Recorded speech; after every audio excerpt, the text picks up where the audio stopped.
Hello everyone, my name is Zvika Gift. I'm a PhD student at Tel Aviv University, and today I want to talk to you about the hardness of partitioning an assembly into two connected subassemblies, particularly for the case of unit grid squares.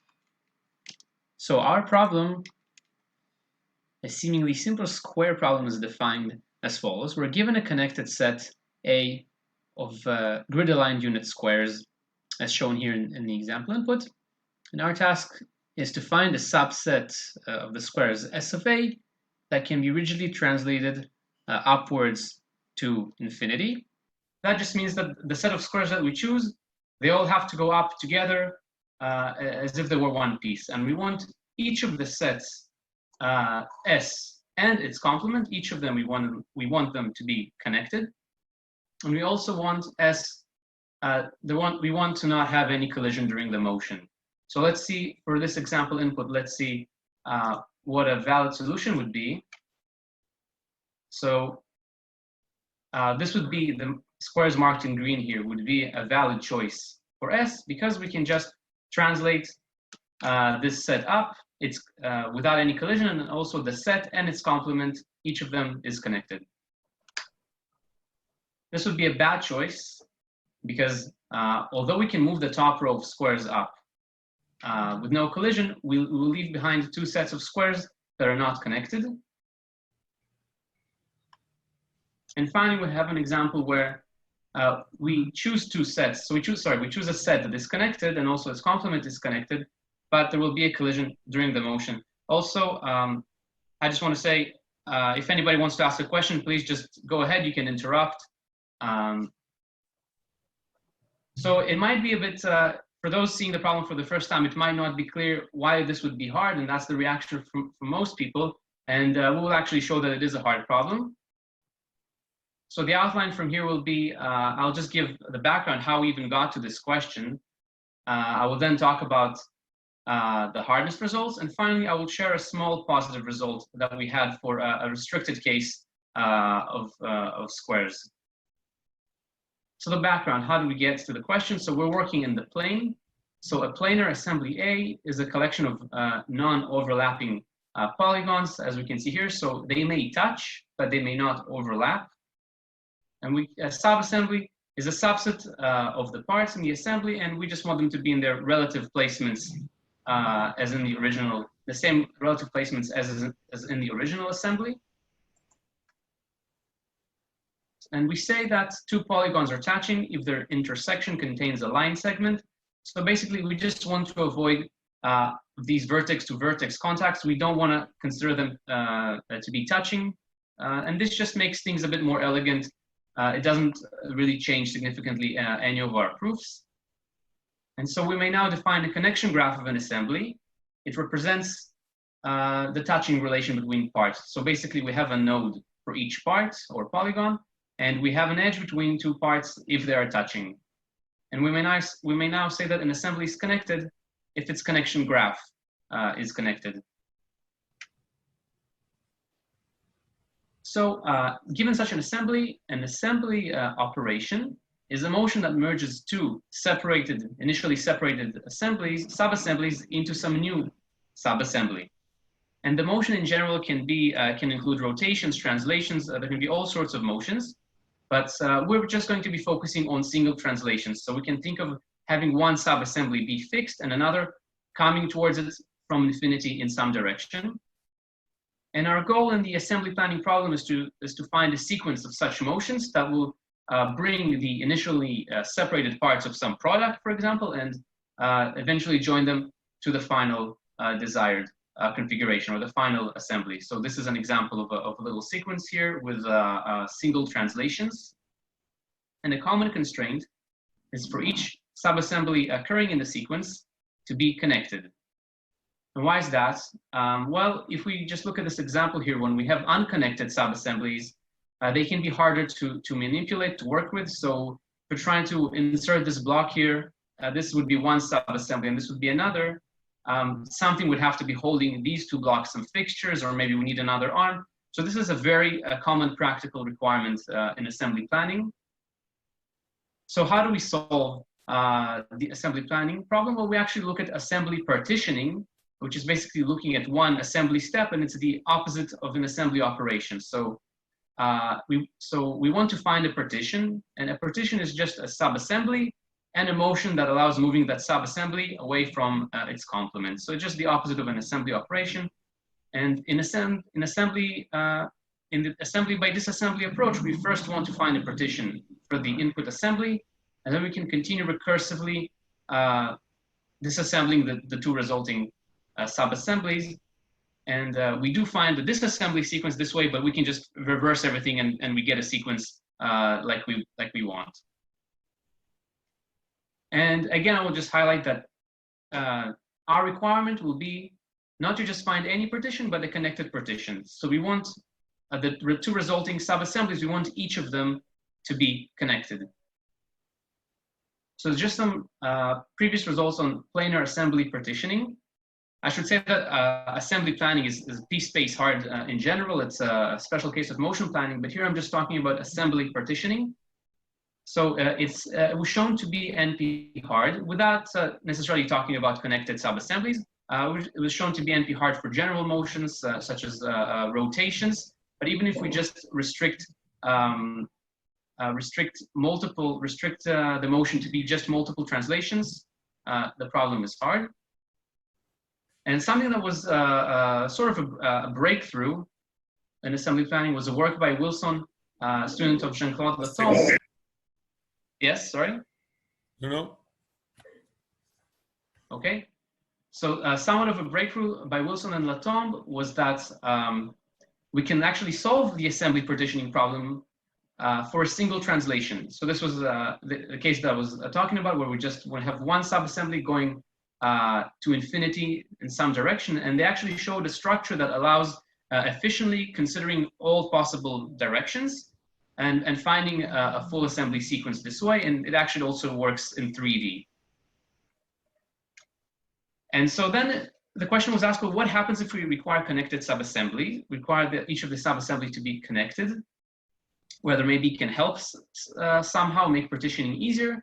And the answer is negative, and that even with this requirement, the problem remains hard. And then a further question, well, we do have this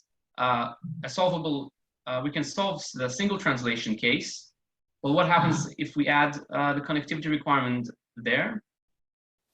And this is where our work comes in, and we answer that actually that is also, we answer it in the negative, and that even for single translations, if you want to have connected subassemblies, the problem would be hard.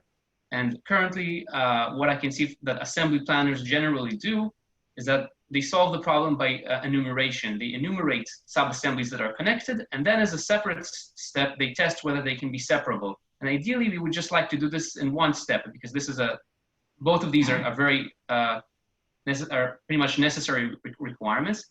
So just to sort of highlight what was known about the problem before we approach it, I just want to quickly look at this construction by Kavraki and Kolontzakis for the hardness of multiple translations with connected subassemblies.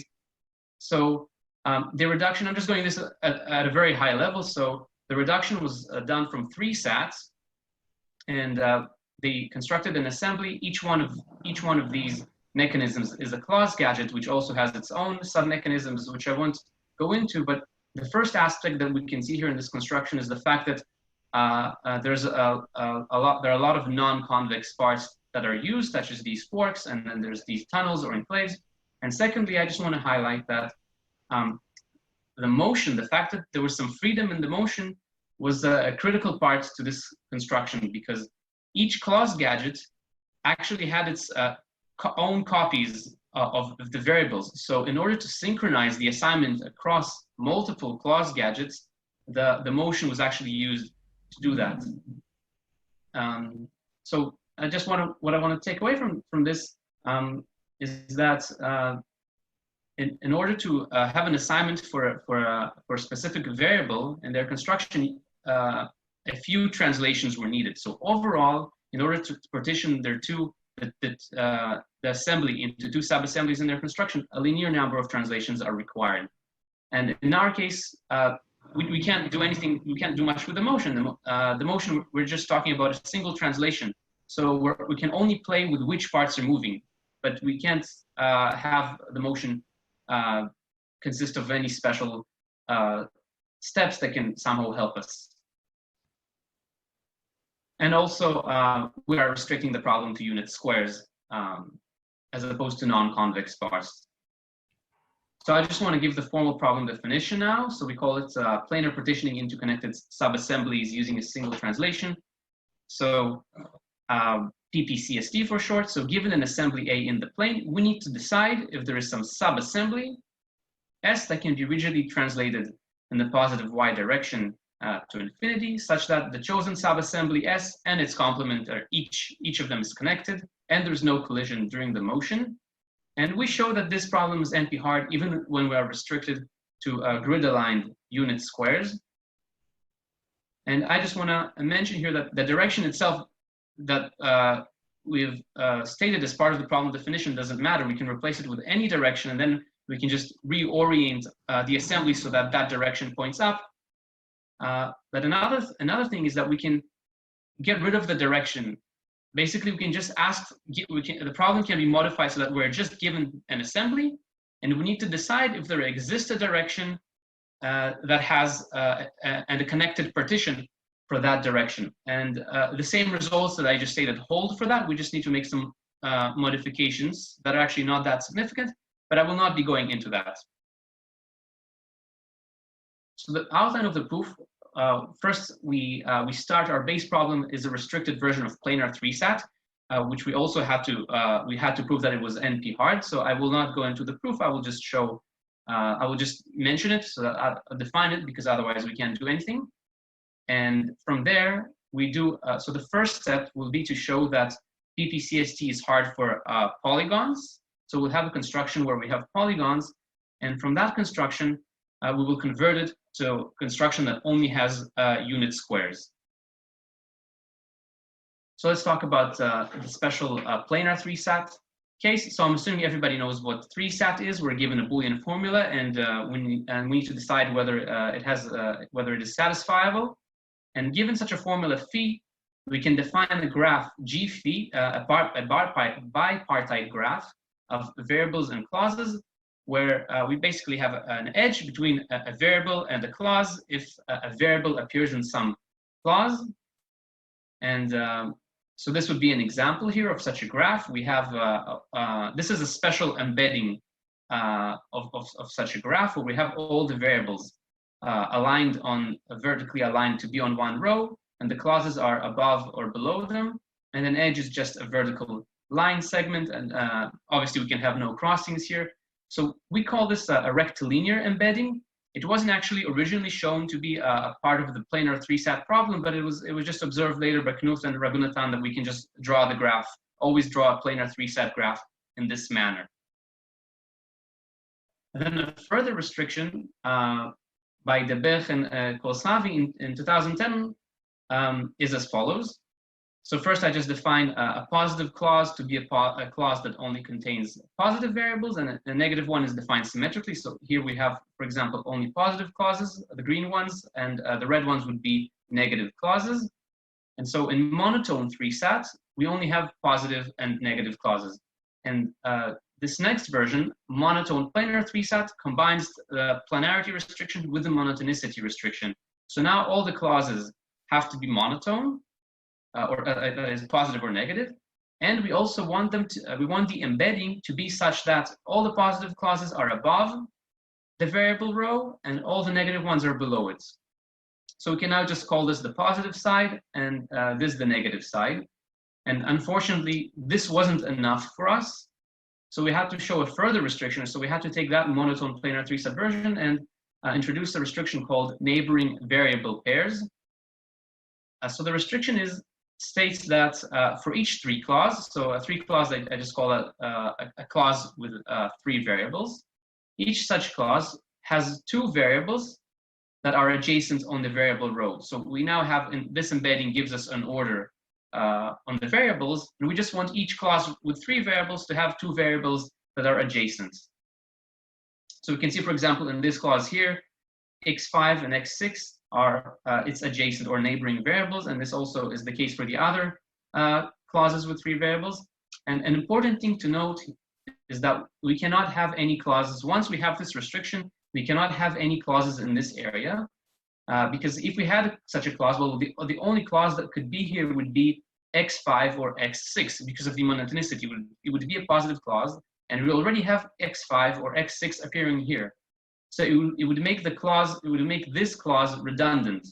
So we can just assume there's also nothing here. Okay, so now we have defined that, and let's see how we go from that to our construction. So if we're given such an instance as I just described, we want to construct an assembly such that phi is satisfiable if and only if the assembly has a connected partition along the vertical translation. So for each variable, so now I'll just define the parts. I will go into this construction in detail here, but for now, for each variable that appears in phi, we have a rectangle in our assembly A. So as you can see, we have the rectangles here, and we draw them similarly to the embedding, where basically all the rectangles have a fixed height and they're vertically aligned. The rest of the parts are thin rectilinear polygons. So I use color to differentiate between the different polygons. I hope that you can see the differences. So this would be one. So this blue part here is one polygon, one thin polygon, and the green part would be another one. I will go into them in detail. Our main idea, we need to have some correspondence between an assignment and a partition. So our main idea is to assign a variable to be true if and only if the corresponding rectangle goes up.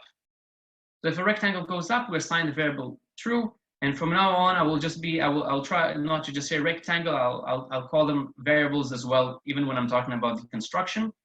And just some notation. So we define the partition as by the two sets: up, which is the subassembly going up, and down as the other subassembly. We can think of it as going down or staying in place. It doesn't really matter. And the corresponding assignment to phi, as I just defined it, we would denote it with a phi. So I hope this is all clear. If there's a question, like I said before, you may interrupt me. So now I want to look at a specific clause. So let's look at how a clause gadget would look like. So let's say we have a positive clause with two variables. So we want to assume that, so we have two parts for this, for the gadget. We have this A part and we have this B part. And we just want to assume that A goes up. And we'll see why we need that assumption later. So for now, assuming A goes up, let's see what happens. Well, because A goes up, B has to go up because it is in the way. So now we have both A and B going up. And if we want to have a valid partition, we want to have these two be connected somehow. And the only way to connect them would be to also have one of these variables go up as well. So essentially, this gadget is an OR gate with two inputs. So once A goes up, we also need to take one of the variables up. So the corresponding assignment would then satisfy the clause. So now we want to generalize it to an OR gate with three inputs. Well, we can just use two OR gates with two inputs in order to construct it. So what do? We now have four parts: A, B, C, and D. And now we know that the C and D part, they touch neighboring variables. So we always have that in the construction, so that the parts labeled C and D, they touch variables that are neighboring. So we can't have any neighbors, any variables here, or any clauses here. We may have some here. Yeah. So let's see what happens if A goes up. So again, I'm assuming as before that A goes up. Again, B has to go up. Zvika, didn't you describe N clause? I'm a little bit confused. Why is it an O clause? No, I'm describing the OR clauses here. Can you repeat this clause? Yes. Yeah. So this clause, this gadget, it corresponds to a clause xj or xk. I'm just talking about the OR part here. I'm not talking about how we're going to join all the clauses together later. So let me just go over the three clauses and maybe we'll make it clear. I'll ask you if it's clear. So if we have three variables in a clause, and we have these four corresponding parts, and the clause touches the three variables that are in the clause. I mean, the gadget touches the three variables that appear in the corresponding clause. And ask what happens if A goes up. We have some connected partition in which A goes up.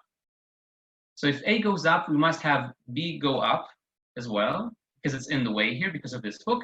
And now we must have A and B, they have to be connected somehow in order for the partition to be valid. So we either have to also take the variable xj up, and if it doesn't go up, then we have to take this part C up. And in the case that part C goes up, we're in the same case as the previous gadget. If C goes up, then we have to take one of these variables here. So overall, we get that if A goes up, one of the three variables that appear in the clause have to go up as well, one of them. So this is an OR gate with three inputs. Tom, is it more clear now, or can I ask me a question if I can clarify something? Yes, this is clear, thanks. Okay. So this is really the main idea, and everything revolves around it. So far I've been talking about positive clauses. Negative clauses are symmetric. We just draw everything upside down. And basically for the rest of this discussion, everything is going to be symmetric for negative clauses. So we can prove everything for them. Just we have to replace up with down. Also, if we have the neighboring variables, if they're on the other side, on the left side of the clause, there's no problem. We can just flip it horizontally, so everything is symmetric. So now I ask the opposite question. Let's assume that we're still assuming that we want A to go up. And now I'm saying, okay, let's say we have a satisfying assignment for this clause. We have some satisfying assignment. How can we partition the gadget? What are the possible partitions? So for two clauses, there's nothing special here. We have to take both A and B up.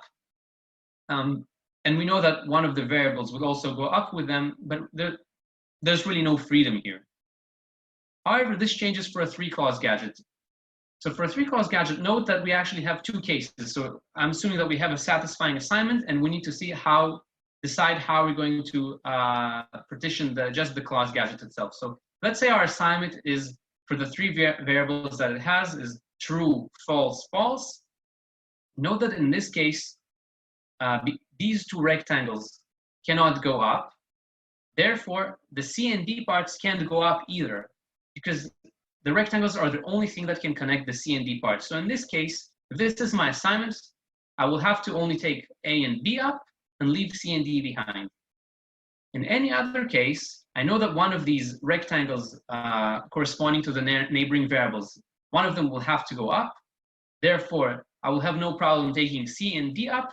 The parts will be connected, and A and B are still going up, and they will be connected by C. Maybe these other variables will go up, but that doesn't matter to me. So we have these two cases. We have this flexibility here with this gadget where sometimes we might have to leave part C and D down, but we can always take A and B up. So let me just summarize the results here so that we got this lemma here. So if we have a valid partition to our assembly, so this lemma holds for each positive clause.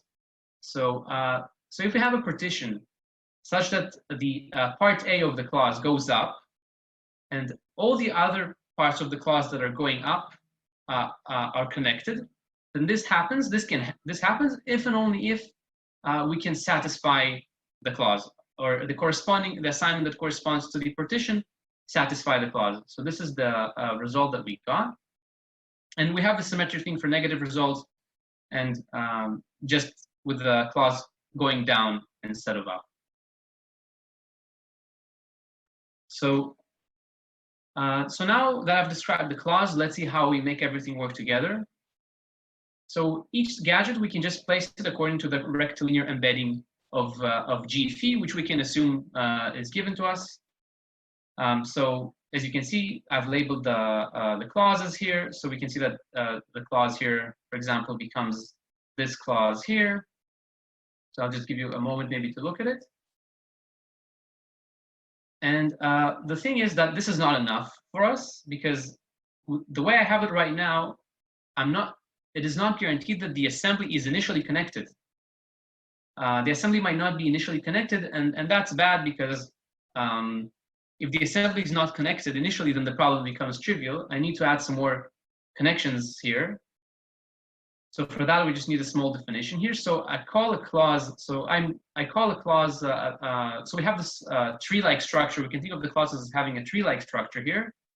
So a clause C is the parent of another clause C prime. If C can vertically see C prime in the embedding here. So for example, C1, I can draw a vertical line between C1 and C2. And therefore, C1 is the parent of C2. I'm just talking about positive clauses here. So C1 is the parent of C2, but not of any other clause. And C2 is the parent of these two clauses. So once we have that, basically for each parent and child pair of clauses, we want to introduce contact between them. So we add these hooks here that are similar to the hooks inside a single clause gadget, except that now we also want them to touch. So these hooks are also touching now between each parent and each child clause. So we have a hook here, a pair of hooks here, a pair of hooks here, and also symmetrically on the negative side. And we also know that there must be some clause that doesn't have a parent. We call such a clause a root clause. And without loss of generality, we want to assume that we only have a single unique root clause on each side of the variable row. Why is that?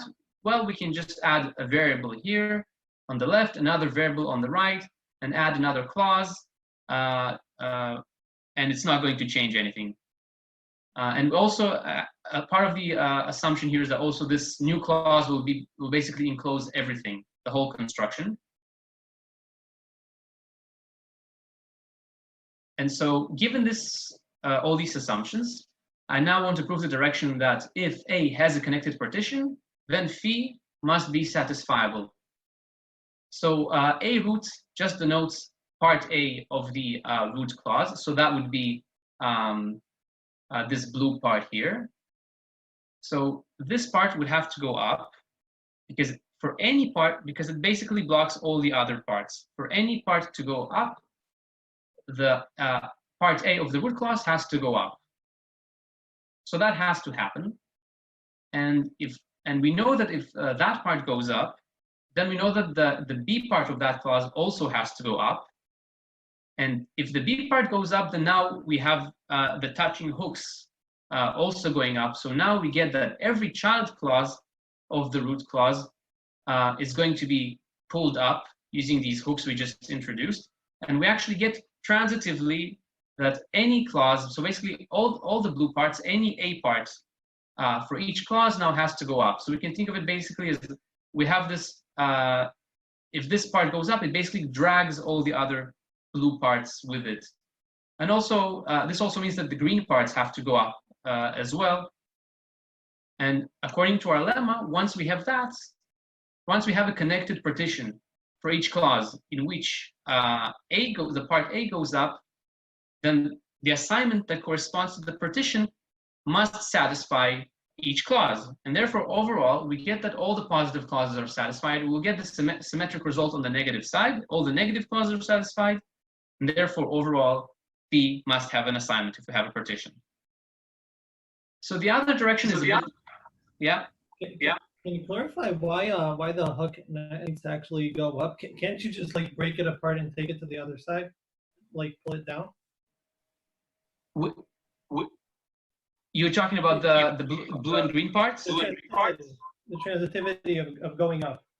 Right. So right. So formally, we can prove it by induction. We can say that the root clause goes up, and then another claim would be that for each clause, if its parent, the green part of its parent goes up, then the blue part of that clause has to go up. So if we just follow, I think it's best to just look at the figure. So we're assuming again the blue part goes up, then the green part goes up, and the green part has a hook here, which pulls this blue part on the next level, and then we get that on the next level, we get another green part that goes up that eventually pulls the other blue parts here on the bottom level. Okay, got it. Thank you. Did that help? Yes. These parts are rigid, so we can't have any break in the middle here. So once the green part moves up, all the hooks have to go up with it. So I will show an example of a partition here in a moment. So that will probably help. So for the other direction, we're assuming that phi is satisfiable, and we need to show that A has a connected partition. So we just need to define where each of the parts, where each part goes. So we already said in the beginning that the idea is that a variable moves up if and only if it is assigned true. And we also just saw that we actually have no choice but to send all A and B parts. So that would be the blue and the green parts. We would have to send them up in any partition. I'm just talking about the positive parts again. And now we have to use the lemma that we proved to decide where to send the C and D parts. So for each clause, we have to look at the assignment of the variables in that clause, and then we have to decide based on that what to do with the C and D parts. So let's look at an example would be best here. So let's say we have we have two partitions here. So on the left we have the assignment in the order of the variables true, false, true, false, true, true. So note that the variables that are false have to go down. So this is actually the sort of the nice and elegant case where each part goes in its natural direction. So basically all the positive clause gadget parts now have to go up because for each C and D part we have a variable that is going up. Let's look at the other case that's a bit more tricky here. So if we have, so now I change the assignment. It's still a satisfying assignment, but now I change the last two variables, x5 and x6. I change them so that they're assigned false. So these two variables are now assigned false. So that means they have to go down. So now that means that the C and D part, it cannot go up with the rest of the positive parts. It has to go down. And actually we have the symmetric thing with x3 and x4. They're both true. So these two negative parts here, C and D, now they have to go against their natural direction. They actually have to go up. And this is where, so far, it might not be clear where I'm using the neighboring variables assumption that we introduced. So this is actually where we're using it.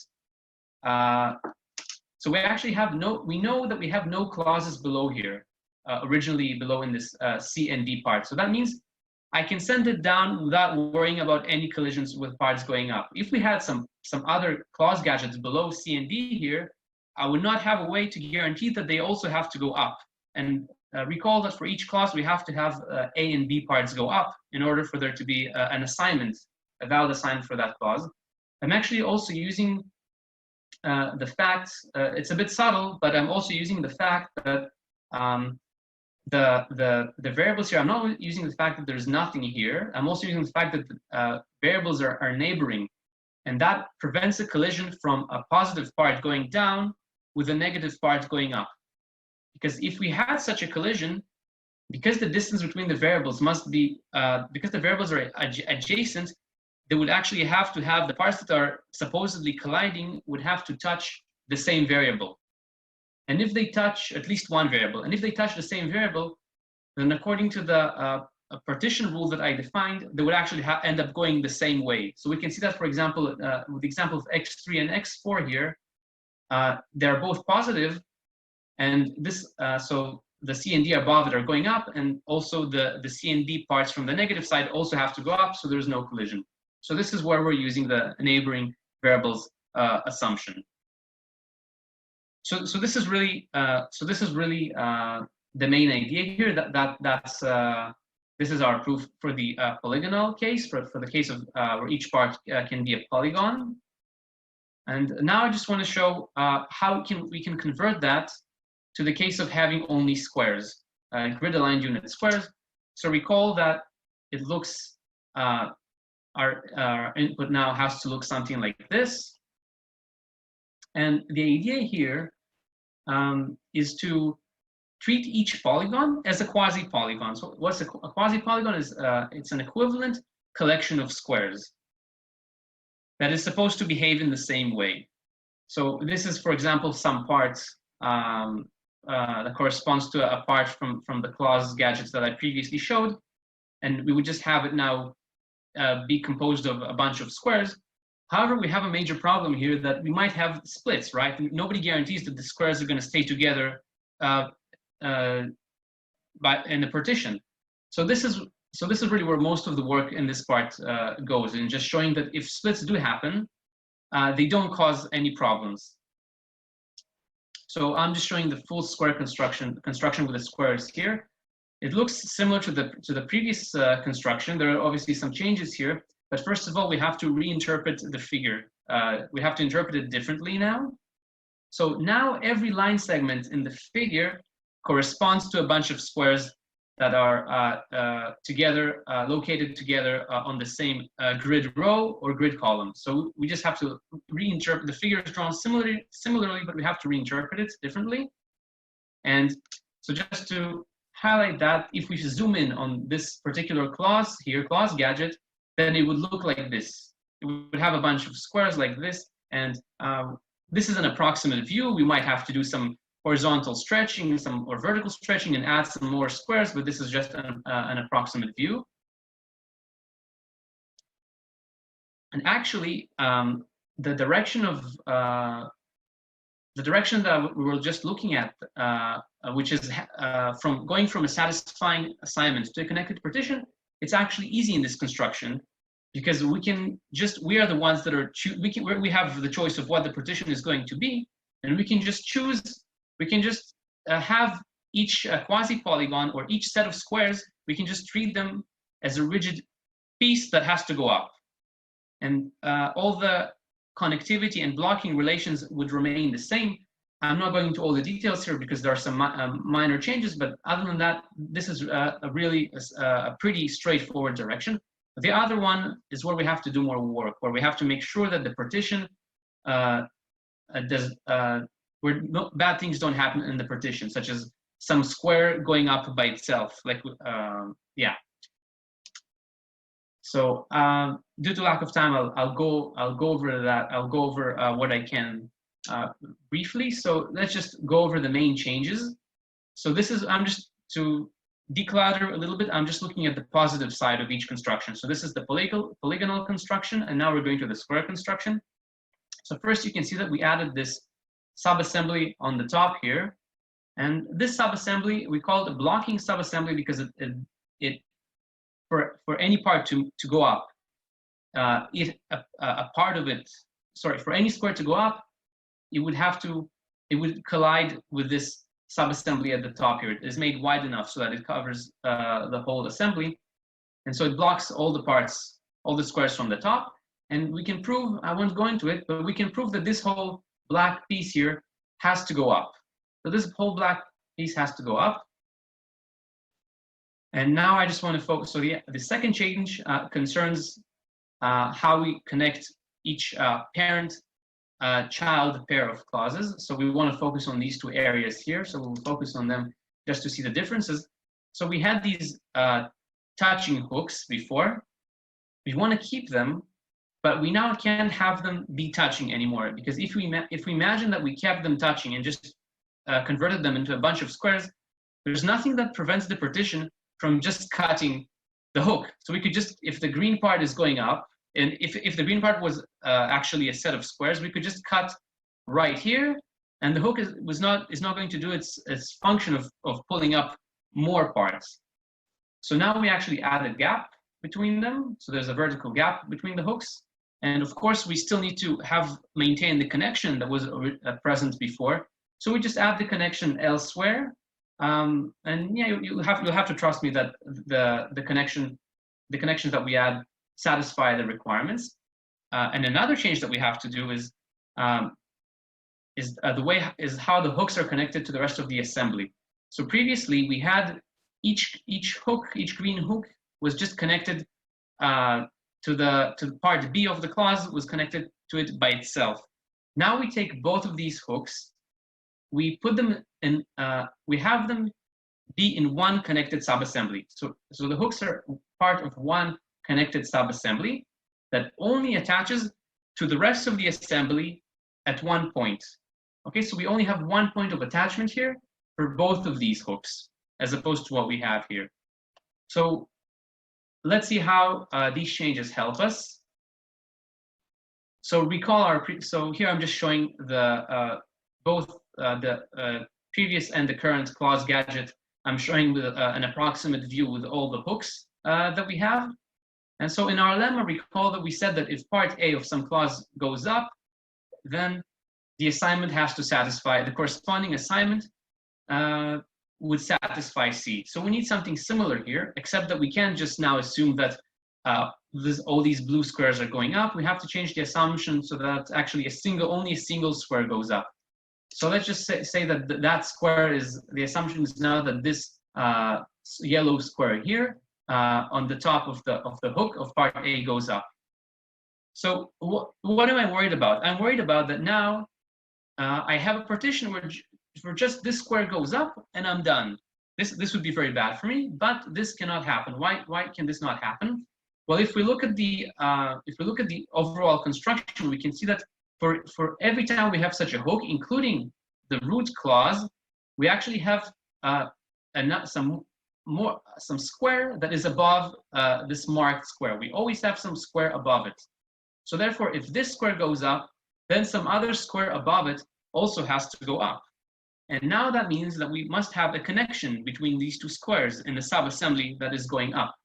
Therefore, we know that for sure we would have to take additional squares up in order to form this connection in the subassembly going up.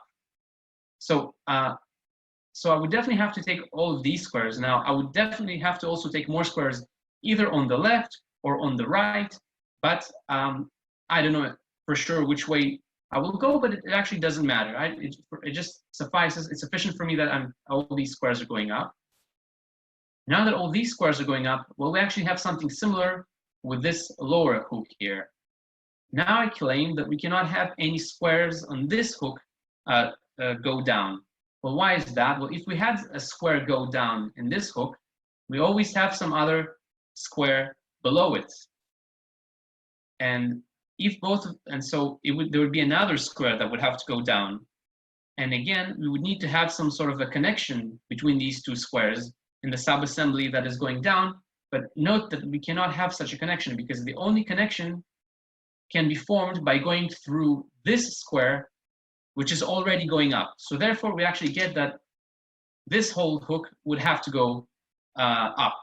And similarly, I'm not going to repeat the arguments, but we actually similarly get that all of these marked yellow squares have to go up. So we went from assuming that one single square here goes up into assuming that into the result that all of these squares have to go up.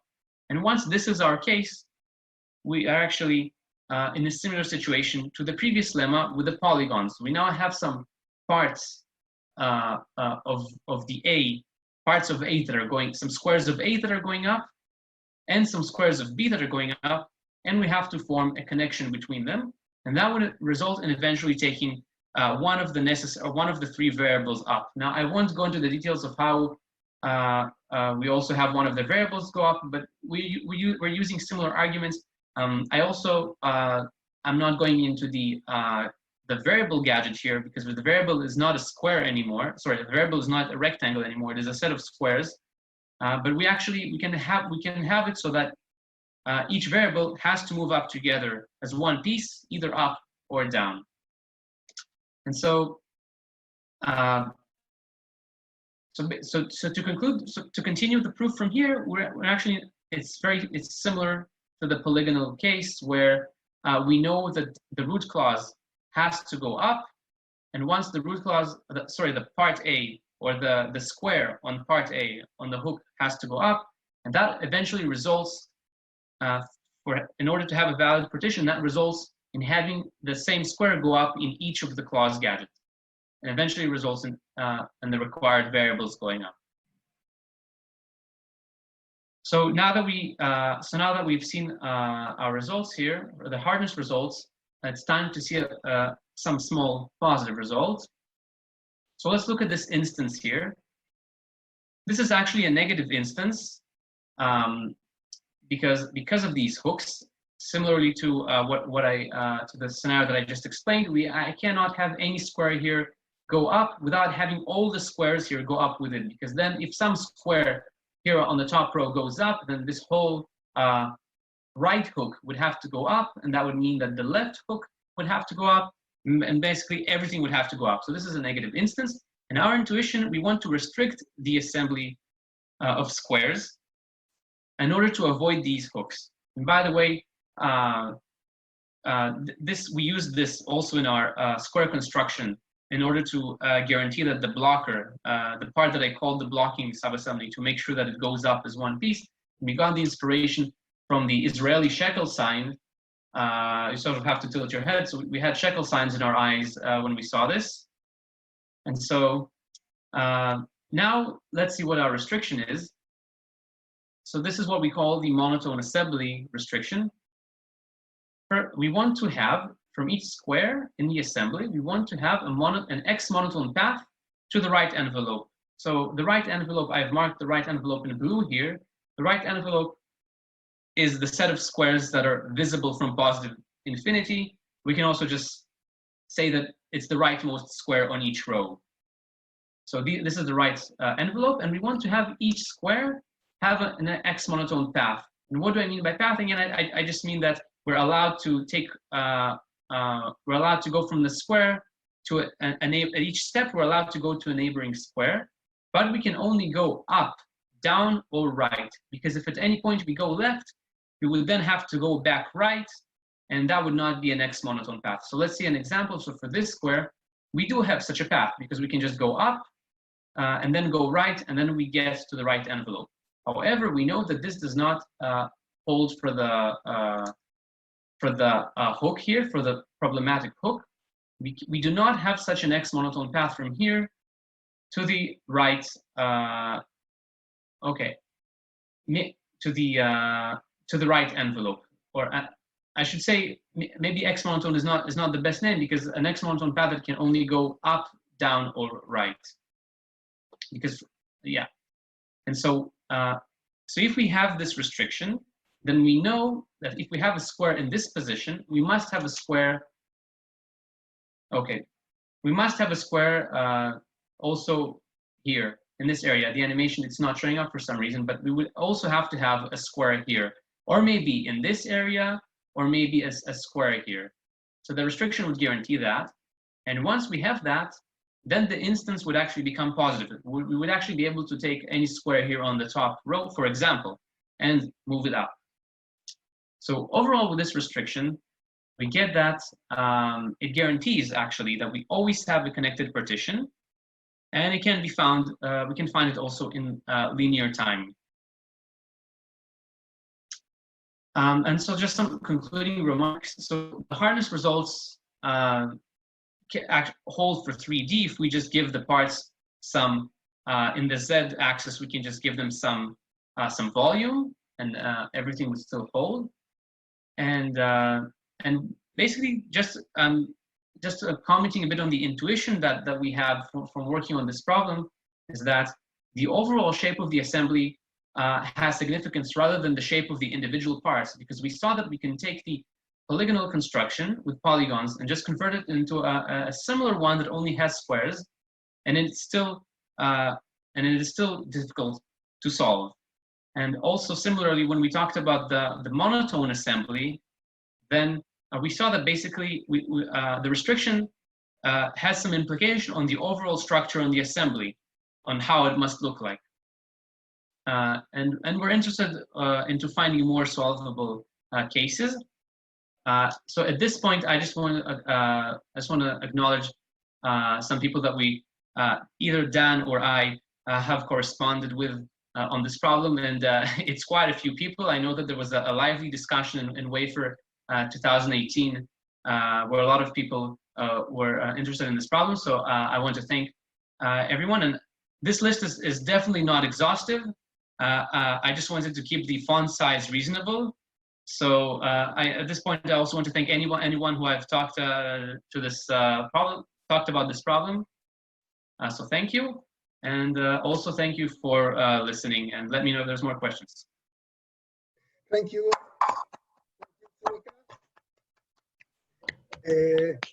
Other questions?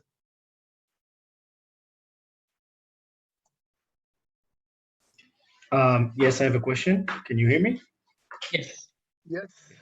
For the so in the polygonal case, before we transformed it to squares, there was the parental hooks, right? That also they have two jobs. One that to maintain that every blue line or blue polygon will go up, and the second one is to keep connectivity, to maintain connectivity for the initial instance. Now, when you move to squares, you separate them. So how do you still maintain connectivity? Right. What guarantees the connectivity of the first assembly? Right. So this is a good question, and I went over this briefly. So basically, we just move the connection point. We just move it from here into a separate set of squares here that would guarantee the connection. And and if we have multiple child clauses, we can still have that by just having a connection, as we can see here. Basically, we connect all the child clauses together using these thicker dark green paths, and eventually there is one connection between them and the parent clause. So this would guarantee that they're actually connected in the partition. Cool, thanks. One